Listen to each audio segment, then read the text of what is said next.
నమస్తే.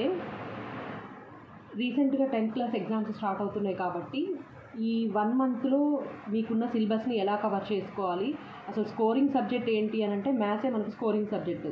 ఎక్కువ marks gain చేసుకోవాలి అని అంటే అది మ్యాథ్స్ వల్ల మాత్రమే పాసిబుల్ అవుతుంది.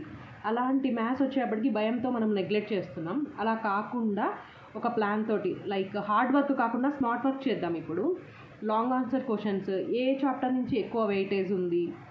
సెకండ్ థింగ్ ఏంటంటే మనకి ఏదన్నా చాప్టర్ నచ్చితే దాన్నే రిపీటెడ్గా చేస్తూ ఉంటాం. అలా కాకుండా నచ్చిన చాప్టర్ అని కాకుండా వెయిటేజ్ ఎక్కువ ఏ చాప్టర్లో అయితే ఉందో ఆ చాప్టర్ నుంచి మనం ఎక్కువ ప్రాక్టీస్ చేసి మార్క్స్ గెయిన్ అవ్వడానికి మీకు ఈజీగా ట్రిక్స్ చెప్తాను.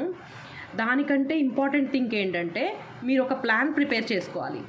అదేంటి అని అంటే అసలు మీకున్న మొత్తం 14 చాప్టర్స్లో మీకు ఎన్ని చాప్టర్స్ వచ్చు, ఇంకా బ్యాలెన్స్ ఉన్న చాప్టర్స్ ఎన్ని అనేది క్లియర్గా రాసుకోండి.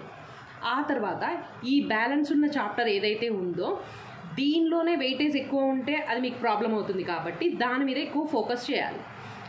Next formulas very important thing. ఎందుకు అనంటే మనం ఏం చేయాలన్నా అది ఫార్ములా బేసే ఉంటుంది.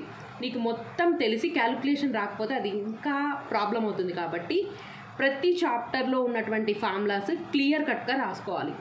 సపరేట్ బుక్ పెట్టి ఆ ఫార్ములాస్లో ఉన్న ఈచ్ అండ్ ఎవ్రీ వర్డ్ని ఎక్స్ప్లెనేషన్తో సహా అర్థం చేసుకుంటే అది మీరు వచ్చే సెకండ్ స్టెప్ అవుతుంది. థర్డ్ స్టెప్ ఈ వెయిటేజ్ చాప్టర్స్లో ఉన్నటువంటి ఫార్ములాస్ని ఎలా ఇంప్లిమెంట్ చేయాలి అనేది ఎవ్రీడే మనం ఒక వీడియో చేసుకుందాము. Thank you.